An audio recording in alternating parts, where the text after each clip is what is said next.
Halo Rebahaners, dimanapun kalian berada, bagaimana kabarnya? Masih bersama saya, the one and only, the most pengangguran, the biggest unemployed human in the world, John, still in the house. Dan masih tetap di IQ7, channel perfilman dan pendidikan yang memiliki keanekaragaman hayati dan hewani, yang tentunya akan semakin membuat wawasan film Anda semakin luas dan pastinya membuat IQ kalian bertambah walaupun 0,1%. Nggak apa-apa, dikit juga, yang penting nambah. Melanjutkan film Tekken 2 kemarin, kali ini saya akan merangkum film ketiganya. Dan saya sarankan kalian nonton dulu yang pertama dan keduanya. Linknya ada di deskripsi supaya kalian mengenal dulu tokoh utama di film ini dan seberapa mematikannya dia dalam keahliannya tersebut. Tanpa banyak bersundau gurau, langsung saja pasang handsfree, simetriskan posisi rebahan. Selamat menonton dan mari kita katakan bersama-sama, yuk! 1, 2, aduh semangat banget anjing hari ini. 1, 2, 3, Cekicrot. Dia Cekicrot.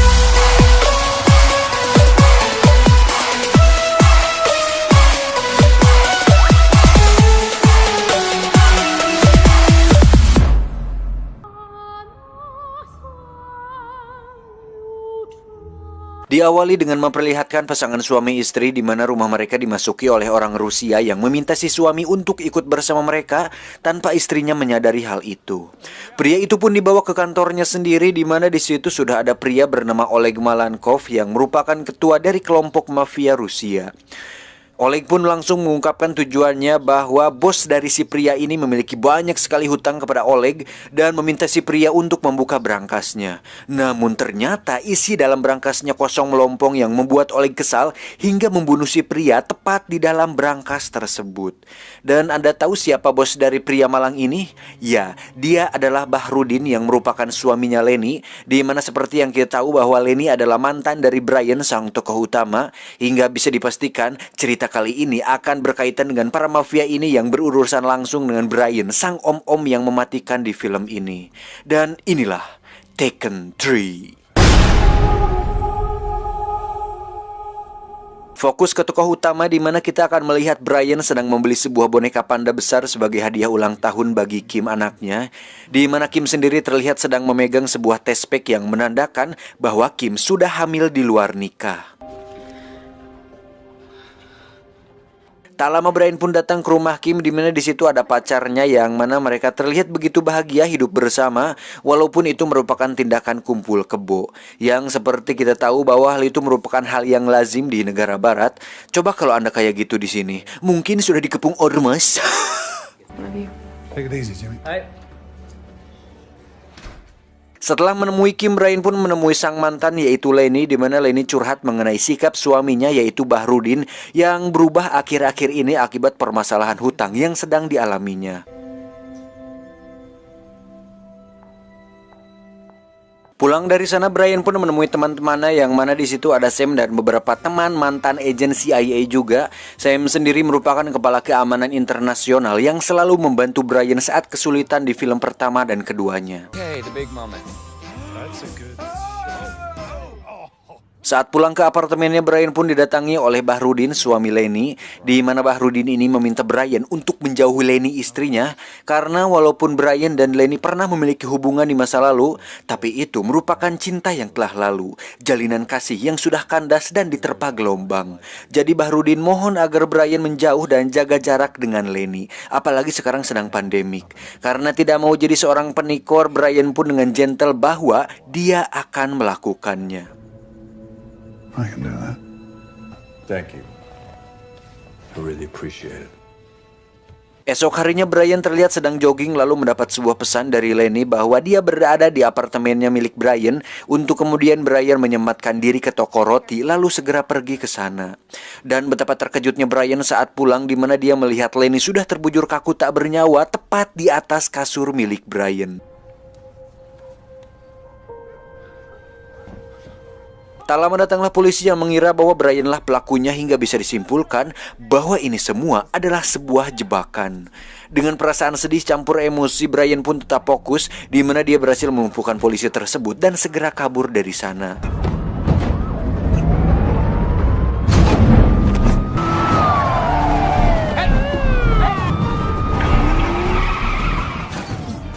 Brian pun pergi menuju ke sebuah garasi di mana itu ada merupakan tempat persembunyiannya, di mana di situ terdapat sebuah lubang ke saluran air untuk kemudian Brian masuk dan kabur sebagai seorang buronan.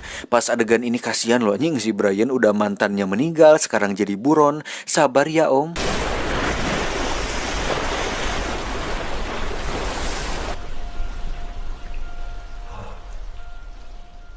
Brian pun pergi ke wartel untuk menghubungi Kim anaknya dan mengatakan bahwa Lenny ibunya sudah meninggal dan Brian dijebak atas kematiannya. Untuk itu Brian meminta Kim untuk tetap tutup mulut dan tidak panik karena Brian berjanji akan menemukan pelaku yang telah membunuh ibunya tersebut. Try to be strong. Dad, I love you. wait.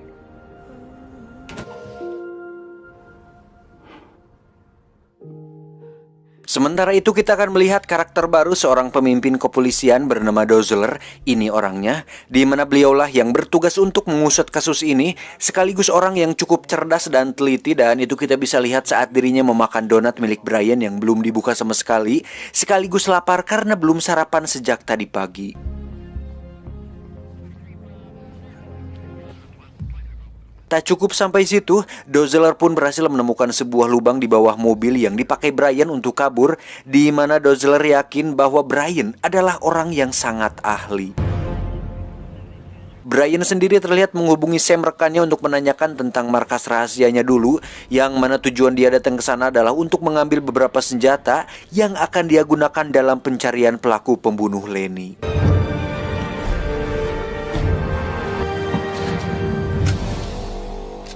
Di sisi lain kita akan melihat Dozeler sedang membagi tugas pada anak buahnya, di mana Dozeler sebenarnya tidak yakin bahwa Brian-lah pelakunya, tetapi karena masih belum menemukan petunjuk lain, maka sementara ini Brian-lah buruan mereka. Dimulai dengan menugaskan dua anak buahnya untuk memeriksa mobil Lenny, di mana di situ sudah ada Brian yang lebih dulu mengambil data GPS mobilnya untuk mencari tahu kemana saja Lenny pergi. Setelah berhasil mendapatkannya, Brian pun melihat lokasi sebelum Lenny pergi ke apartemennya, yaitu sebuah bom bensin, untuk kemudian dia segera pergi ke sana dan bertanya kepada seorang mbak-mbak kasir apakah dia melihat Lenny pernah ke sini. Namun karena tidak mendapat jawaban, Brian pun mengaku sebagai pihak kepolisian dan melihat rekaman CCTV di sana, di mana Brian akhirnya menemukan siapa pelaku yang telah membunuh Lenny. Tak lama datanglah dua anak buah Dozeler untuk memeriksa rekaman CCTV juga, di mana mereka langsung meminta Brian untuk menyerahkan diri. Namun, Brian yang belum selesai melihat ciri-ciri si pelaku terus mengamati rekamannya sampai dia menemukan sebuah tato pada lengan tangan pelaku. Brian pun menyerahkan dirinya.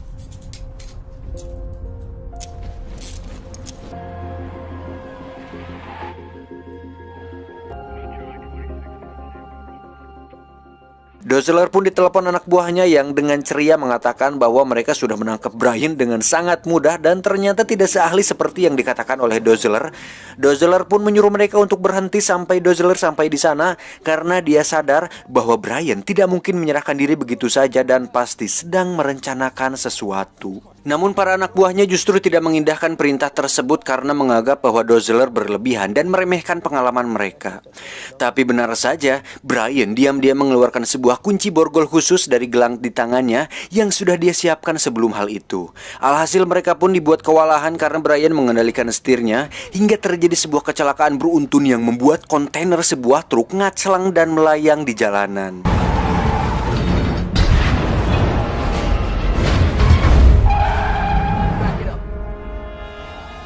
Dengan mobil polisi, Brian pun segera pergi dari sana.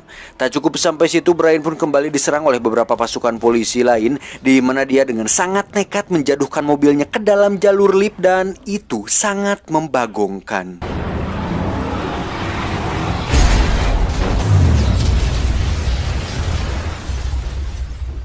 Sampai di dasar, Brian pun dengan cepat keluar dari mobil itu dan berhasil selamat dari ledakan tersebut.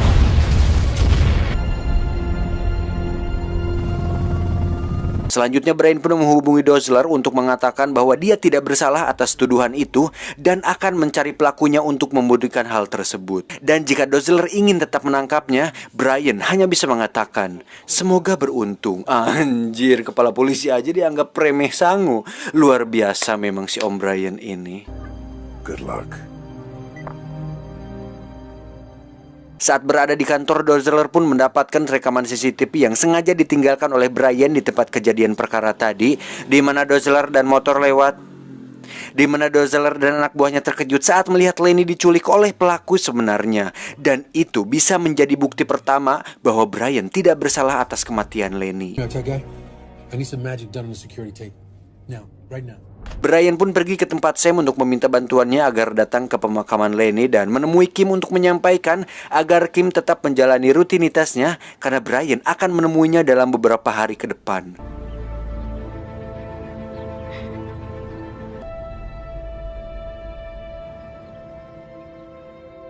Singkat cerita, Kim pun terlihat berangkat menuju ke kampus untuk sekolah dan dia menyempatkan diri mampir ke Alfamart terdekat untuk membeli minuman yogurt, di mana di situ sudah ada pesan dari Brian bahwa dirinya akan menemui Kim di toilet kampus. Dengan cepat Kim pun pergi ke kampus, di mana di situ ada anak buah Dozeler yang terus mengikuti kemanapun Kim pergi. Sementara itu Dozeler pun diberitahu bahwa Kim masih melakukan rutinitasnya seperti biasa dan sempat pergi ke minimarket tadi.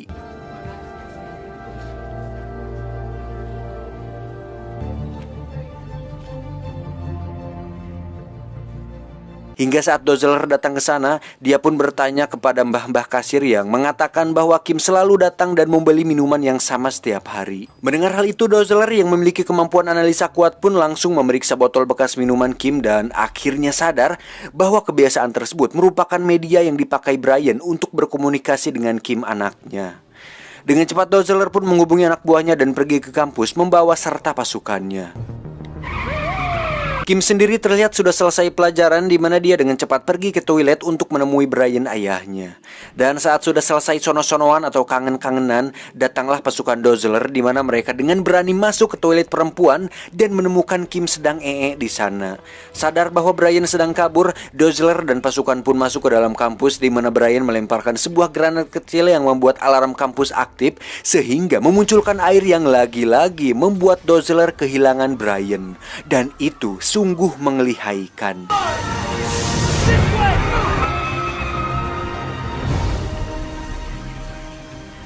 Sementara itu kita akan melihat Bahrudin sedang berada di kantornya untuk kemudian pergi dari sana menggunakan mobil pribadi yang sudah jelas dia memiliki keterkaitan dengan kematian Lenny.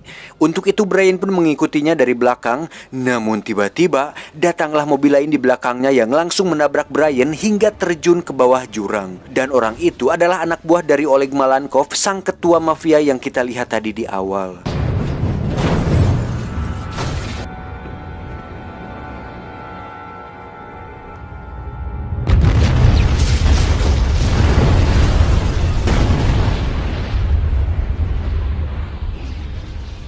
Dikira Brian sudah tewas, dia pun pergi, namun ternyata Brian berhasil loncat dari mobilnya dan langsung menodongkan pistolnya ke seorang pengendara yang kebetulan lewat. Kemudian dengan sopan dan santun meminta si pengendara agar Brian bisa ikut nebeng bersamanya. Si pengendara dalam hatinya pun berkata, "Apes anjing." Si anak buah Oleg pun terlihat menyimpang ke sebuah minimarket dan saat Brian sampai di sana, Brian pun langsung masuk, di mana di situ terjadi perkelahian yang membuat jajanan hancur, kulkas rusak dan beberapa Kinder Joy berjatuhan sehingga Brian bisa dengan mudah mengalahkannya.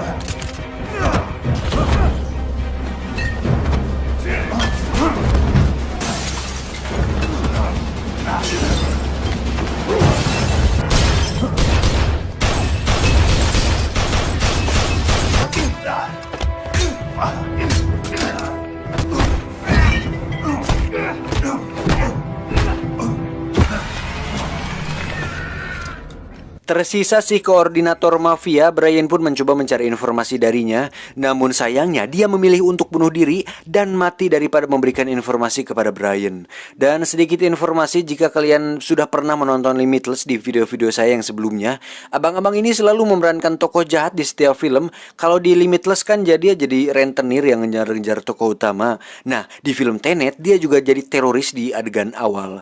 Kasian jadi orang jahat terus. Coba main di FTP, mungkin abang ini bisa dapat peran yang baik, tapi entahlah, hanya mas-mas di tempat salon yang tahu. Lanjut, karena tidak mendapat informasi dari si koordinator, Brian pun pergi langsung menemui Bahrudin, di mana Brian yakin bahwa si Bahrudin terlibat dalam kasus ini. Setelah diculik dan dipaksa buka mulut, Bahrudin akhirnya buka suara mengenai pelaku pembunuhan Lenny dan mengatakan sebuah nama, yaitu Oleg Malenkov. Untuk itu Brian pun membawa Bahrudin ke markas Sam, di mana di situ juga ada Kim yang terkejut bahwa semua ini adalah dikarenakan oleh ayah tirinya yang bermasalah. Brian pun meminta Bahrudin untuk menelepon Oleg dan berpura-pura mengatakan bahwa dia sudah mendapatkan uangnya sehingga Brian bisa mendatangi tempat tersebut. I have your money. You have it. That was fast. Meet me at the building downtown in 1 hour. Sebelum memulai aksinya, Brian pun meminta Bahrudin untuk mengatakan tentang asal-usul dan latar belakang seorang Oleg Malenkov yang ternyata dulunya dia adalah mantan tentara Rusia yang sangat ahli dalam membunuh. Kemudian dia memilih untuk keluar dari militer dan dengan berani membantai beberapa petinggi mafia Rusia sehingga dia sekarang menjadi ketua mafia yang cukup disegani di dunia kriminal. Mendengar hal itu, Brian pun hanya bisa berkata, "Oh." We need him. Singkat cerita, Brian, Sam, Kim, dan Bahrudin pun sampai di gedung Oleg, di mana Bahrudin diminta untuk masuk ke sana. Hingga saat CCTV-nya selesai diretas, Brian pun melumpuhkan kedua penjaga dan menggantikan posisi Bahrudin untuk menemui Oleg.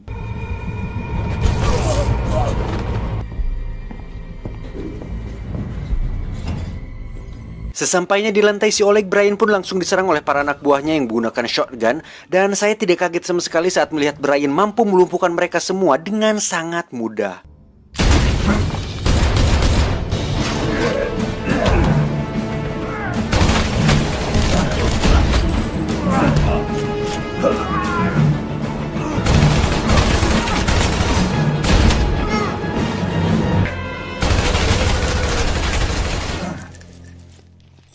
Hingga akan masuk ke ruangannya, Brian pun langsung diserang oleh si Oleg yang menggunakan Groza dengan sangat membabi buta yang membuat Brian kalah darinya.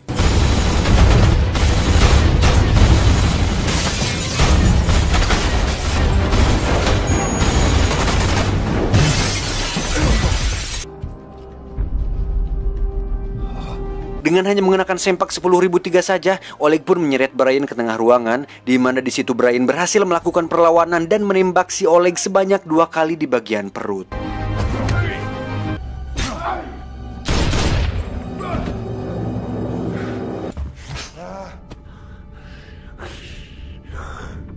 Saat Oleg tengah sekarat, Brian pun bertanya kenapa Oleg membunuh Lenny dan juga ingin membunuh Kim anaknya.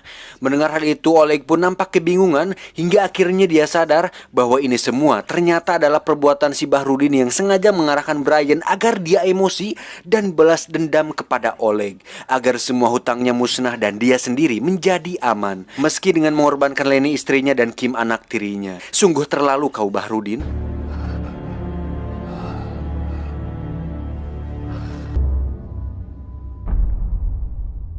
Mengetahui bahwa Brian sudah membunuh Oleg, Bahrudin pun menembak Sam dan membawa Kim bersamanya. What is it?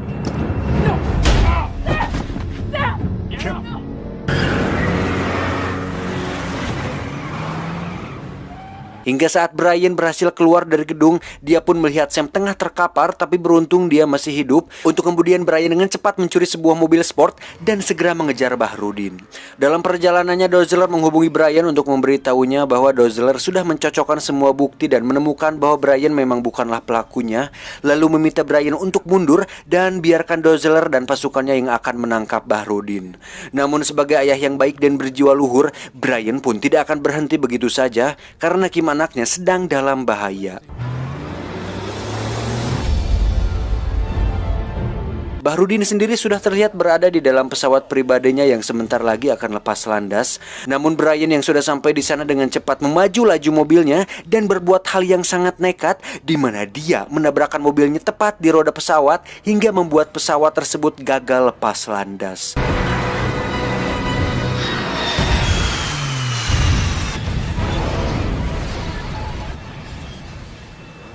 Saatnya mereka berhadapan, Bahrudin pun menodongkan pistol di kepala Kim, namun Brian dapat menembak Bahrudin tepat di bahunya yang membuat dia tersungkur. Setelah semua yang terjadi, Brian pun sangat amat ingin menembak kepala si Bahrudin bangsar ini. Namun hal itu sempat dilarang oleh Kim yang melarangnya, karena jika Brian membunuhnya, maka Brian akan masuk ke penjara. Untuk itu Brian pun memilih untuk menjebloskan dia ke penjara, dan jika suatu hari nanti dia bebas, maka Brian tidak akan memberikan kesempatan kedua baginya.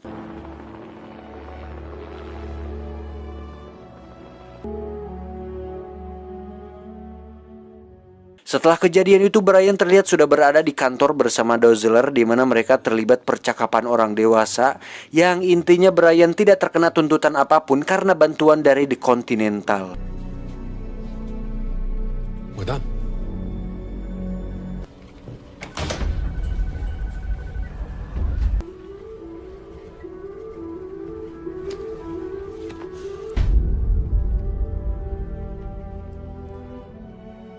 Setelah hari itu, kini Brian, Kim, dan pacarnya melanjutkan hidup mereka yang damai. Meskipun itu terasa hambar, namun para penjahat membuat hidup mereka lebih berwarna dan beradrenalin. She's like that very much, Kim.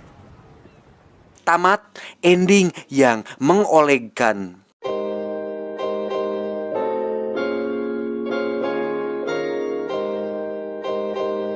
Pesan yang bisa kita ambil dari ketiga sequel film Taken adalah warnailah hidup Anda dengan berbagai konflik dan ketegangan, karena kedamaian akan membuat hidup Anda gitu-gitu saja dan monoton dan terus berada dalam zona aman. Jadi keluarlah dari rumah dan ajak gelut siapapun yang lewat. Yang gak gitu juga atuh anjing. Intinya jangan keenakan di zona aman, karena pengalaman pahit akan membuat mental Anda lebih kuat dan pantang menyerah. Itu. Saya John undur diri dari hadapan Anda. Adios, bulu badak Afrika.